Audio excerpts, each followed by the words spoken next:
ये क्लियर है बेटा कंसंट्रेशन कैसे काम करती है?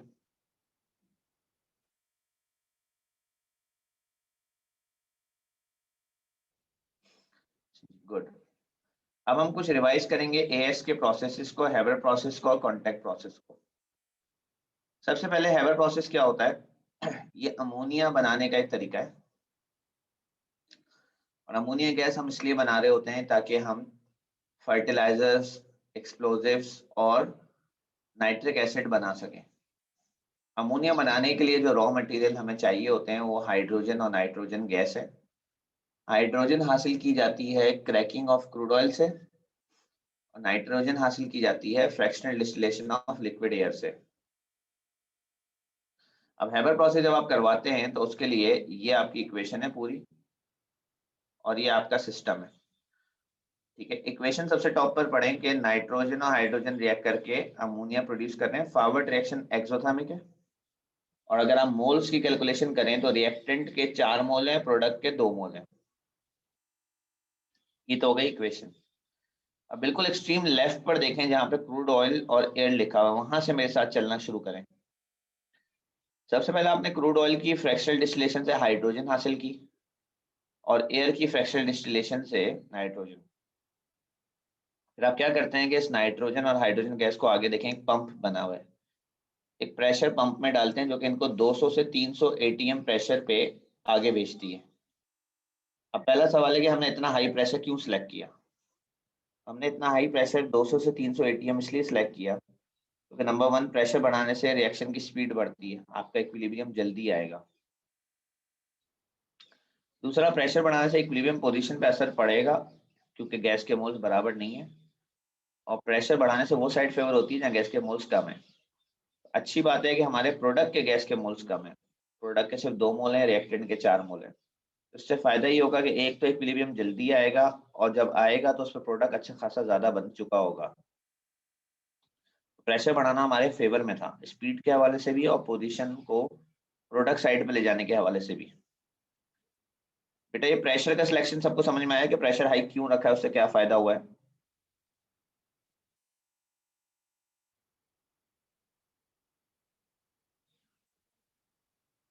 ठीक है, उसके बाद आगे देखें, आगे कन्वर्टर लिखा हुआ है, नीचे एक बॉक्स बना हुआ है वर्टिकल रेक्टेंगल साइज का, उसमें कन्वर्टर लिखा हुआ है। इसके अंदर 450 डिग्री टेम्परेचर होता है, उसमें जो स्पाइक्स से बने हुए हैं ये रेड कलर के, ये आपका कैटलिस्ट है आयरन। तो हमने 450 टेम्परेचर क्यों सिलेक्ट किया है और स्पाइक और ये कैटलिस्ट क्यों सिलेक्ट किया है, थोड़ी देर में आता हूँ मैं इस बात के ऊपर। पर यहाँ पर एक्चुअली ये एक दूसरे से रिएक्ट करके अमोनिया गैस बनाते हैं, यहाँ पर इक्विलिब्रियम आता है आपका। ठीक है,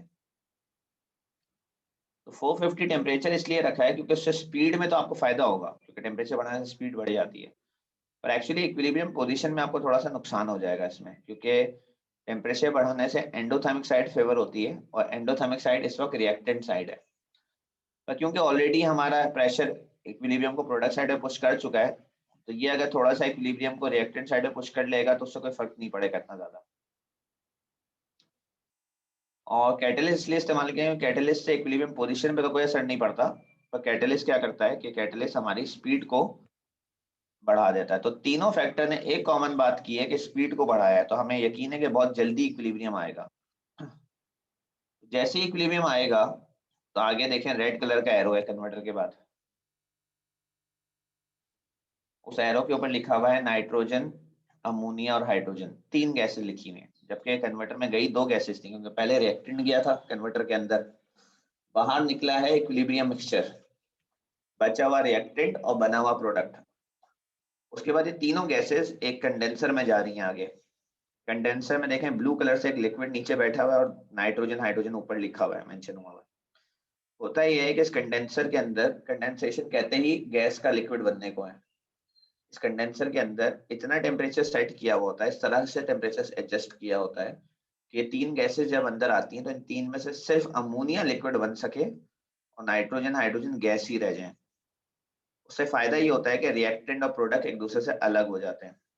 अमोनिया लिक्विड बन के नीचे बैठ जाती है, क्योंकि अगर आप इसी कमरे में लिक्विड फेंकेंगे तो लिक्विड तो जमीन पे गिर जाएगा, पर अगर गैस होगी तो वो फ्लोट करती रहेगी। नाइट्रोजन हाइड्रोजन ऊपर रहते हैं और अमोनिया नीचे बैठ जाती है। ऊपर एग्जॉस्ट पंप लगे हुए होते हैं, जो कि नाइट्रोजन हाइड्रोजन को वहां से खींच लेते हैं। और अगर आप इस रेड लाइन को फॉलो करें तो देखें रेड लाइन जाके दोबारा से उस ब्लैक लाइन में मिल रही है, जहां से नया नाइट्रोजन हाइड्रोजन कन्वर्टर में जा रहा है। तो ये तो आपका एक कंसंट्रेशन का वो फैक्टर हो गया कि व्हेन कंसंट्रेशन इज इंक्रीज्ड, आपने ये रेड लाइन जो रिसाइकिल होकर बचा हुआ नाइट्रोजन हाइड्रोजन ब्लैक लाइन में मिला है, इससे क्या हुआ कि पहले से भी ज्यादा नाइट्रोजन हाइड्रोजन कन्वर्टर में गया है, तो आपने रिएक्टेंट को बढ़ा दिया है। ठीक है, और मैंने ब्लू कलर से हाईलाइट करके लिखा हुआ भी है कि if reactant is increase product is favoured. तो उससे अब और अमोनिया बनेगी कन्वर्टर में, पहले से ज्यादा अमोनिया बनेगी। दूसरा आपने काम किया कि अब कन्वर्टर में सेकंड साइकिल के अंदर अमोनिया है ही नहीं, क्योंकि अमोनिया आपने रिमूव कर लिया वहीं कंडेंसर में से। देखें नीचे लिखा हुआ है अमोनिया रिमूव। तो यहाँ आपने कौन सा फैक्टर अप्लाई किया है कि प्रोडक्ट रिमूव किया है, तो उससे प्रोडक्ट और बनेगा। अगर आप ओवरऑल देखें तो जहाँ मैंने ग्रीन कलर का एक एरो बनाया हुआ है, एरो का निशान है ग्रीन हाईलाइट से, इस जगह पे जो ऑपरेटर खड़ा होगा केमिकल इंजीनियर, उसको कंटिन्यूस अमोनिया मिल रही होगी। स्टार्टिंग से जो नाइट्रोजन हाइड्रोजन जाया करेगा वो कंटिन्यूसली खुद ही रिसाइकिल होता रहा करेगा और आपको कंटिन्यूसली अमोनिया मिलती रहा करेगी। बस हर दफा मेन फोकस क्या होगा कि आपके कन्वर्टर में इक्विलिब्रियम जल्द से जल्द आए, क्योंकि जितनी अमोनिया बननी थी जल्दी से बने और आगे बाहर निकल जाए। बची हुई नाइट्रोजन हाइड्रोजन आगे जाके रिसाइकिल हो जाए, फिर अमोनिया बने बाहर निकल जाए, बची हुई नाइट्रोजन हाइड्रोजन नई नाइट्रोजन हाइड्रोजन के साथ आकर और अमोनिया बनाए। इस तरह एक कंटिन्यूस मशीन काम करती रहती है। तो हमारे जो तीन टारगेट्स थे जो मैंने पहली क्लास में डिफाइन किए थे कि हमें इस प्रोसेस को हेक्टिक से ऑटोमेटिक करना है, तो ऑटोमेटिक हो गया ये प्रोसेस। आपकी आसानी है कि आप उस जगह खड़े होकर कंटिन्यूस अमोनिया एंजॉय करते रहे, आपको अमोनिया कंटिन्यूस मिल रही है, आपको टेंशन की जरूरत नहीं है। दूसरा, आपने स्पीड ऑफ रिएक्शन को फास्ट रखना है, वो आपने कर लिया। और तीसरा है कि आपने कोशिश करनी है कि इक्विलिब्रियम जब आया तो उसमें प्रोडक्ट ज्यादा बना हुआ, तो आपने प्रेशर की मदद से अचीव कर लिया। तो this is how a hyper process operates. ये सबको क्लियर है भाई?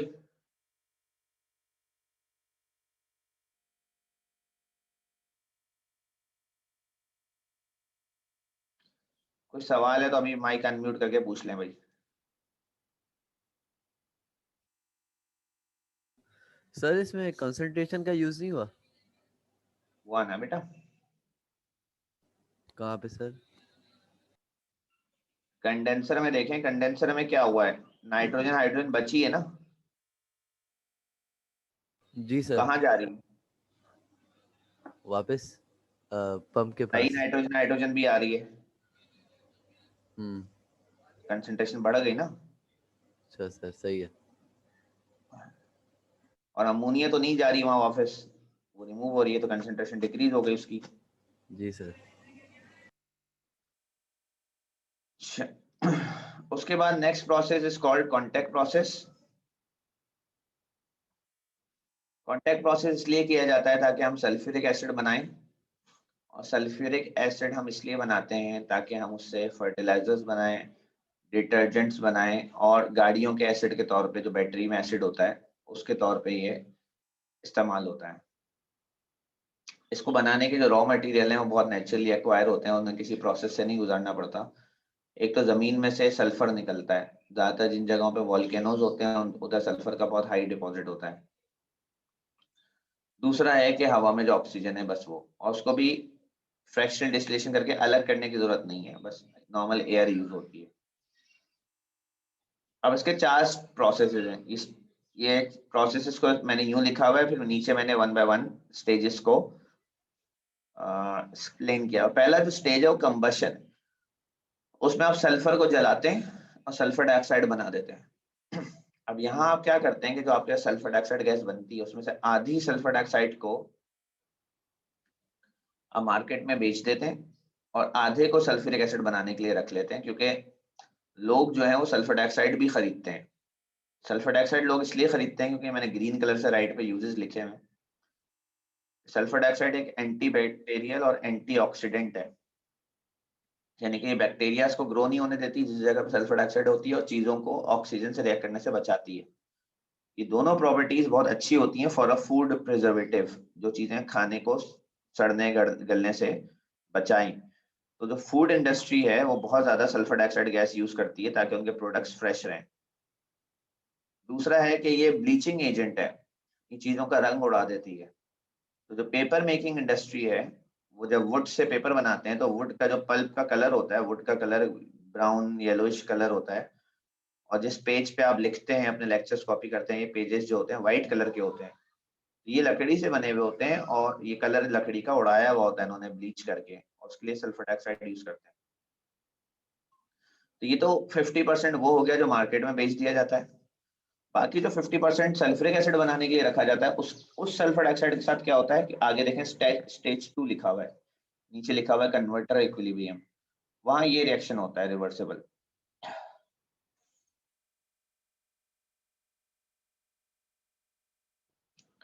वहां सल्फर डाइऑक्साइड को मजीद ऑक्सीजन से रिएक्ट करके सल्फर ट्राइऑक्साइड बनाते हैं।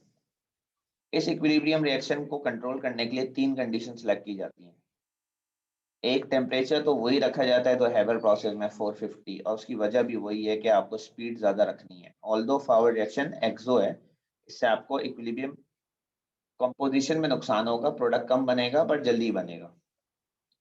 दूसरा है प्रेशर। प्रेशर 2 से 3 एटीएम रखा जाता है, कंपेयर्ड के हैबर प्रोसेस में 200 से 300 रखा जाता है। इवन दो यहाँ पर भी प्रोडक्ट के गैस के मोल्स कम है, प्रोडक्ट के मोल सिर्फ 2 हैं, रिएक्टेंट के मोल 3 है। अगर आप प्रेशर बढ़ाएंगे आपको डबल एडवांटेज होगा, आपकी स्पीड भी बढ़ेगी और आपकी सल्फर ट्राइऑक्साइड की कंपोजिशन इक्विलिब्रियम पे बढ़ेगी। पर फिर भी बहुत ज्यादा हाई प्रेशर यूज नहीं किया जाता। उसकी वजह है इकोनॉमिक फैक्टर्स। एक है कि आप चाहते क्या हैं, और एक है आपके पास फाइनेंशियल इजाजत, फाइनेंशियल फिजिबिलिटी क्या है। क्योंकि सल्फ्यूरिक एसिड आप बना के बेचना चाहते हैं मार्केट में, तो आप अपना प्रोडक्शन कॉस्ट इस हिसाब से रखना चाहते हैं कि आपका जो प्रोडक्ट की वैल्यू है वो मार्केट के स्टैंडर्ड्स के हिसाब से रहे। प्रॉब्लम ये है कि जब आप मार्केट में किसी दूसरे बंदे से कॉम्पीट कर रहे होते हैं तो आप उससे महंगा प्रोडक्ट बेचेंगे तो आपका प्रोडक्ट नहीं बिकेगा, लोग तो जैसे सस्ता प्रोडक्ट लेंगे। उस हवाले से जो प्रेशर बढ़ाने से प्रोडक्शन कॉस्ट बढ़ती है आपकी, इसलिए उसको इस वैल्यू पे रखा जाता है कि प्रोसेस इकोनॉमिकल रहे और आप कॉम्पीट कर सकें अपने दूसरे कॉम्पिटिटर से। वरना अगर आप पर्सनल यूज के लिए कर रहे हैं तो आई एम श्योर के लोग इधर भी प्रेशर हाई यूज करते हैं, और कमर्शियल एस्पेक्ट्स के हवाले से प्रेशर को इस वैल्यू पे रखा जाता है। दूसरा कैटलिस्ट, इसमें उसी मकसद से इस्तेमाल किया जाता है कि कैटलिस्ट डालने से स्पीड बढ़ती है और एनर्जी कॉस्ट कम होती है। बट इस दफा कैटलिस्ट डिफरेंट है। कैटलिस्ट इसमें है V2O5 known as vanadium 5 oxide.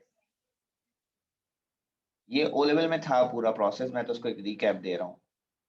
फिर जब सल्फर ट्राइऑक्साइड फॉर्म हो जाती है तो ये सल्फर ट्राइऑक्साइड आगे डिसॉल्व की जाती है। अब इसके डिसॉल्विंग के 2 स्टेजेस हैं।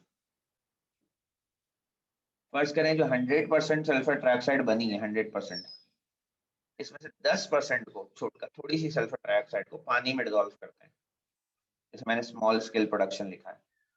उससे सल्फ्यूरिक एसिड बन जाता है। और अभी आप सोच रहे होंगे कि अगर आपका मकसद सल्फ्यूरिक एसिड बनाना था तो ये तो सल्फ्यूरिक एसिड यहाँ बन रहा है, कहानी खत्म कर दें।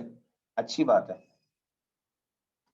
तो होता है कि जब आपको बहुत ज्यादा सल्फर ट्राइऑक्साइड डिसॉल्व करनी है और आप पानी में डिसॉल्व करें तो ये प्रोसेस बहुत हाईली एक्सोथर्मिक है, जो कि थोड़ा डेंजरस हो जाता है, इतनी ज्यादा हीट निकलती है इसमें से। दूसरा, इस प्रोसेस से इतनी ज्यादा वायलेंट रिएक्शन होता है कि इससे बनने वाली सल्फ्यूरिक एसिड के अंदर एयर बबल्स रहते हैं, तो वो थोड़ा सा क्वालिटी में अच्छा नहीं कहलाता। इसलिए वो क्या करते हैं, एक अल्टरनेटिव अप्रोच अपनाते हैं कि पहले थोड़ा सा 10% सल्फर ट्राइऑक्साइड को पानी में डालकर सल्फ्यूरिक एसिड बना लिया जाता है। बाकी जो 90% सल्फर ट्राइऑक्साइड बचती है उसको इसी बने हुए सल्फ्यूरिक एसिड में डिसॉल्व करते हैं और उससे ओलियम बनता है H2SO7। बाद में उस ओलियम में पानी मिलाकर उसको सल्फ्यूरिक एसिड बनाया जाता है। तो ये मेथड सेफ रहता है सल्फ्यूरिक एसिड बनाने के लिए। तो इसलिए अगर आप स्टेज 3 और 4 को देखें ऊपर इस डायग्राम में, तो स्टेज 2 से निकलकर जो सल्फर ट्राइऑक्साइड आ रही है वो पहले स्टेज 3 में पानी में डिसॉल्व करके मैं ओलियम बना रहा हूँ, मैंने इक्वेशन लिखी हुई है उसकी। स्टेज 4 में देखें ओलियम जा रहा है और स्टेज 4 में ओलियम में पानी मिलाकर बाहर सल्फ्यूरिक एसिड आ रहा है। ठीक है, आई होप ये सारे स्टेजेस आप लोगों को क्लियर हैं। कोई कंफ्यूजन किसी बच्चे को?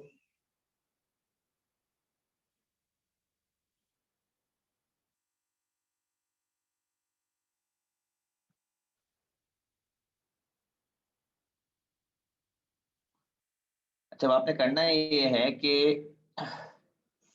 आपने अभी, मैं आपको होमवर्क दे रहा हूँ, ये प्लीज अभी कर लीजिएगा और कल इसके प्रॉब्लम्स मुझसे पूछ लीजिएगा। ऑल्दो वैसे मैंने एमसीक्यूज डिस्करेज किए हुए हैं, बट इस टॉपिक के एमसीक्यूज करना जरूरी है ताकि आप, क्योंकि इसमें थ्योरी में ज्यादा सवाल नहीं है इस स्पेसिफिक सब टॉपिक के। तो आपकी ये वर्कशीट है, ये आपके पास है, स्कूल से आपको मिली हुई है ये पास पेपर्स। इन पास पेपर्स में जो पहला सब टॉपिक है ना, ली चैटलियर प्रिंसिपल, ये सारे क्वेश्चंस जो है ना, ये तकरीबन कोई 30-20 क्वेश्चन मैं बता देता हूँ कितने। ये हैं आपके 30 हैं, और इन सब के आंसर्स नीचे लगे हुए हैं। ये सारे क्वेश्चन बराए मेहरबानी आप कर लीजिएगा, और इसमें से जो क्वेश्चन समझ में नहीं आए कल क्लास में पूछ लीजिएगा। कल क्लास में हम नया टॉपिक पढ़ेंगे और वहां से आगे बढ़ेंगे जो आपने सैटरडे में छोड़ा था। तो इसके पास पेपर्स और जो मैंने नोट्स दिए थे वो कल क्लास में लेकर आइएगा, ठीक है। कोई बात किसी स्टूडेंट को पूछनी है? और जिन बच्चों को सब क्लियर है, होमवर्क समझ में आ गया है, वो लीव कर दें मीटिंग, और कल क्लास में कंटिन्यू करेंगे। बाकी किसी को कुछ पूछना है तो वो रुके।